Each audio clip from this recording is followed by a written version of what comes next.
ഇറാനെതിരായിട്ടുള്ള സൈനിക നടപടികൾ അമേരിക്ക കൂടുതൽ ശക്തമാക്കിയിരിക്കുന്നു. കാരണം ഫെബ്രുവരി 28 കൊന്നതാണ് നമ്മുടെ ആയത്തുള്ള അലി ഖുമേനി.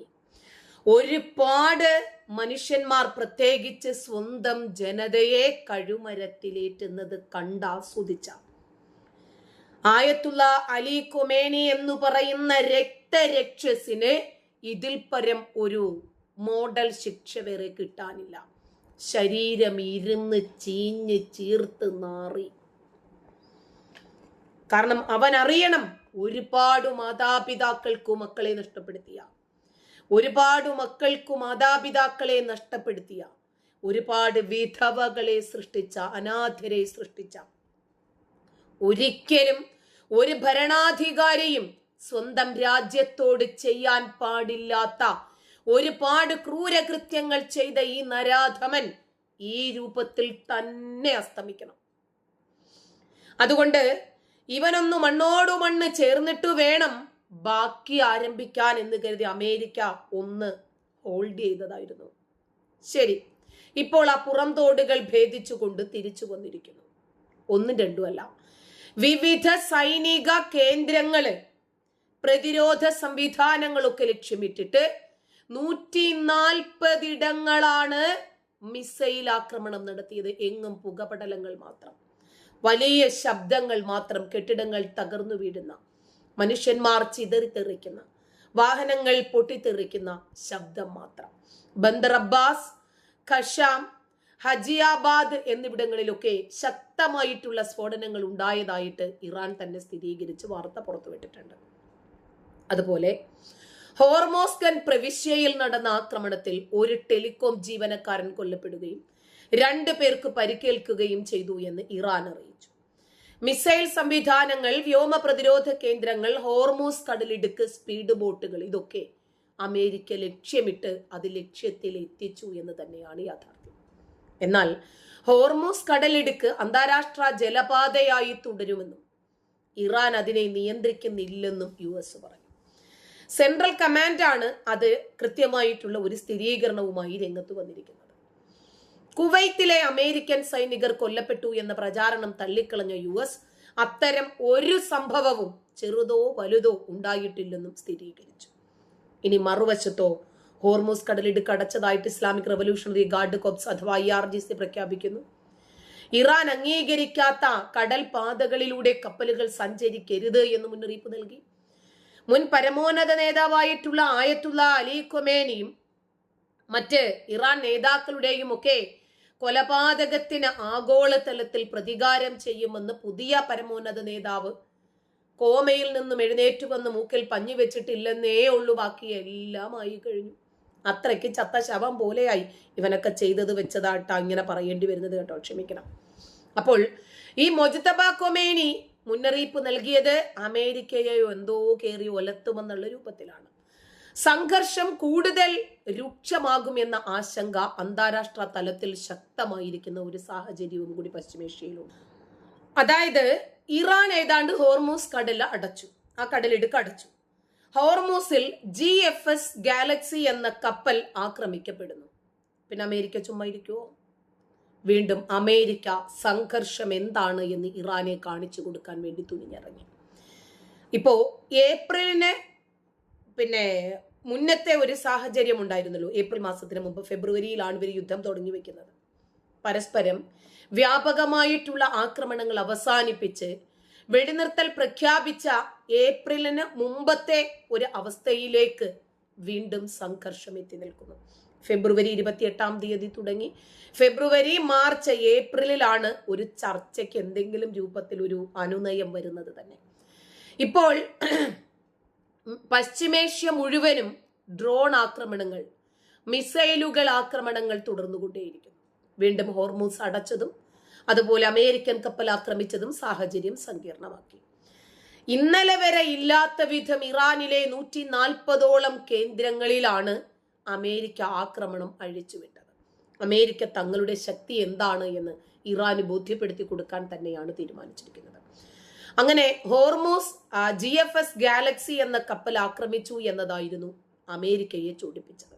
ഈ ആക്രമണത്തിൽ തകർന്ന കപ്പലിൽ 11 ജീവനക്കാർ ഇന്ത്യക്കാരായിരുന്നു. ഇതിനകത്ത് 10 ജീവനക്കാരെ രക്ഷിച്ചു, ഒരാളെ കാണാതായി.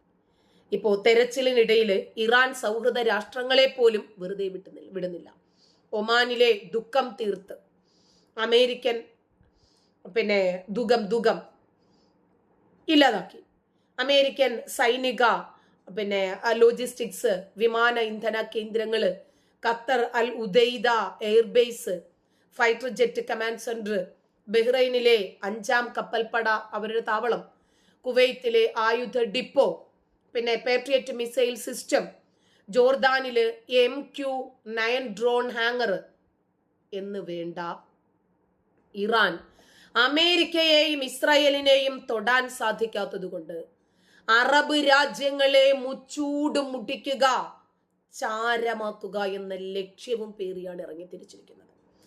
ഈ രാജ്യങ്ങളിലൊക്കെ അമേരിക്ക തങ്ങളെ ആക്രമിച്ചു എന്ന് പറഞ്ഞിട്ടാണ് ഇറാന്റെ ആക്രമണം. ഇവിടെയൊക്കെ നിന്നിട്ട് അമേരിക്ക ആക്രമിച്ചു എന്ന് പറഞ്ഞിട്ട്. ഇപ്പോ ഇറാന്റെ പരമോന്നത നേതാവായിരുന്ന ആയത്തുള്ള അലി ഖൊമേനിയെ ഖബർ അടക്കുന്നതുവരെ ഞങ്ങൾ ഒരു പ്രശ്നവും ഉണ്ടാക്കത്തില്ല എന്നല്ലേ അമേരിക്ക നേരത്തെ പറഞ്ഞിരുന്നത്? ചെയ്തില്ലല്ലോ. കക്ഷി മണ്ണോട് മണ്ണ് ചേർന്നതിന് ശേഷം തന്നെയല്ലേ? അതോ ഇവരങ്ങോട്ട് കൊടുത്തിട്ടാണ് ഇതൊക്കെ വാങ്ങുന്നത്? ആണേ ഇപ്പോ ഇയാളുടെ അന്ത്യകർമ്മങ്ങളിൽ പങ്കെടുത്ത നിഗൂഢത നിറഞ്ഞ മാസ്ക് ധരിച്ച ഒരു വ്യക്തിയെ കുറിച്ച് വലിയ രൂപത്തിൽ ചർച്ചകളിൽ വിവാദമാകുന്നു. സ്വന്തം പിതാവിന്റെ മയ്യത്ത് സംസ്കരണത്തിന് പോലും, മയ്യത്ത് നമസ്കാരത്തിനു പോലും, അങ്ങനെ ഒരു പ്രാർത്ഥനയ്ക്ക് പോലും പങ്കെടുക്കാൻ സാധിക്കാത്ത ഹതഭാഗ്യവാന്മാരായി പോയി ഖൊമേനി കുടുംബക്കാർ. ഖൊമേനിയുടെ മക്കളും ചെറുകുട്ടികളുമൊക്കെ മൊസാദിനെ പേടിച്ച് ഇസ്രായേലിന്റെ മിസൈലിനെ ഭയന്നിട്ട്. ഇപ്പോ അന്ത്യകർമ്മ ചടങ്ങുകളുടെ മുൻനിരയില് കറുത്ത മാസ്കും തൊപ്പിയും ഒക്കെ ധരിച്ച് പ്രത്യക്ഷപ്പെട്ട ഒരു മനുഷ്യൻ അലി ഖൊമേനിയുടെ മൂത്ത പേരക്കുട്ടിയായ മുഹമ്മദ് ജവാദ് ഖൊമേനിയാണ് എന്ന് ഇറാന്റെ മാധ്യമ റിപ്പോർട്ടുകൾ വെളിപ്പെടുത്തുന്നു. മാസങ്ങൾക്ക് മുമ്പ് അമേരിക്കയും ഇസ്രായേലും സംയുക്തമായി നടത്തിയ വ്യോമാക്രമണത്തിലാണ് ഫെബ്രുവരി 28 ഖൊമേനി കൊല്ലപ്പെടുന്നത്. ഇത് കഴിഞ്ഞ ദിവസമാണ് ചടങ്ങ് പൂർത്തിയാക്കിയത്. ജൂലൈയില് കനത്ത സുരക്ഷയും ഇനി എന്തോ ഉണ്ടാക്കാനാ? അതിനകത്ത് പങ്കെടുക്കാൻ വരുന്ന ഇവന്റെ കുടുംബങ്ങളെ മുഴുവനും തീർക്കുമെന്നത് ഇസ്രായേലിന്റെ കർത്തവ്യബോധമാണ്. ഇവര് ജീവിച്ചിരുന്നാൽ ലോകത്തിന് മുഴുവനും ഇവര് വിതയ്ക്കുന്നത് എന്തുവാ? അപ്പോ ഈ നിഗൂഢമായിട്ടുള്ള വ്യക്തി പ്രത്യക്ഷപ്പെട്ടത് വലിയ രൂപത്തിൽ ഇറാനിൽ ചർച്ചയാണ്, വിദേശ മാധ്യമങ്ങളിലും ചർച്ചയാണ്.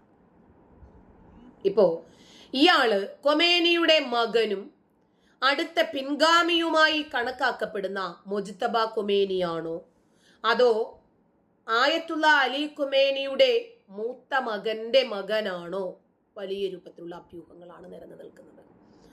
അതായത് ഒരു പൊതുവേദിയിൽ പോലും സ്വന്തം മുഖം കാണിച്ചു വരാൻ പറ്റാത്ത ഒരു വ്യക്തി ഒരു രാജ്യത്തെ എങ്ങനെ ഭരിച്ചു മുന്നോട്ട് കൊണ്ടുപോകും?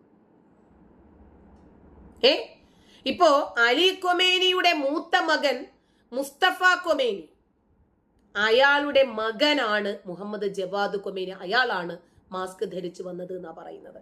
സ്വന്തം ജനതയ്ക്ക് പോലും തിരിച്ചറിയാൻ പറ്റുന്നില്ല. കാരണം ഈ ഫെബ്രുവരി 28 അലി ഖൊമേനിയുടെ മരണത്തിനിടയാക്കിയ അതേ വ്യോമാക്രമണത്തിൽ തന്നെ മുഹമ്മദ് ജവാദിനും പരിക്കേറ്റിട്ടുണ്ടായിരുന്നു, മകന്റെ കുട്ടിയാണ്. ഈ ആക്രമണത്തിൽ മുഖത്ത് കനത്ത രൂപത്തിൽ പൊള്ളലേറ്റു, വലിയ രൂപത്തിലുള്ള പരിക്കുകളും ഉണ്ടായിരുന്നു. മൊജ്തബ ഖൊമേനിയും അങ്ങനെയാണ് ഭാഗികമായി പൊള്ളലേറ്റിട്ട് കോമയിലായത്. കയ്യും കാലും ഒക്കെ പോയി. അങ്ങനെ അന്ത്യ കർമ്മത്തില് പങ്കെടുക്കുന്ന സമയത്ത് കറുത്ത മാസ്ക് ഉപയോഗിച്ച് മുഖം മറയ്ക്കാൻ അദ്ദേഹത്തെ പ്രേരിപ്പിച്ചത് പൊള്ളിയത് കൊണ്ടാണോ അതോ ഇസ്രായേലിനെ പേടിച്ചിട്ടാണോ? മൊസാദിന്റെ കിങ്കരന്മാരാണോ വലതും ഇടതും നിൽക്കുന്നത് എന്ന് സ്വാഭാവികമായിട്ടും ഭയപ്പെട്ടേക്കാം. ഇതോടെ മാസങ്ങളായി തുടർന്ന വൻ നിഗൂഢതയ്ക്ക് അവസാനമായിരിക്കുന്നു. എന്നാൽ ഖൊമേനിയുടെ മകൻ മൊജ്തബ ഖൊമേനിയുടെ ആരോഗ്യസ്ഥിതി, ആശങ്കകള്, ചർച്ചകള് ഇപ്പോഴും തുടരുന്നു.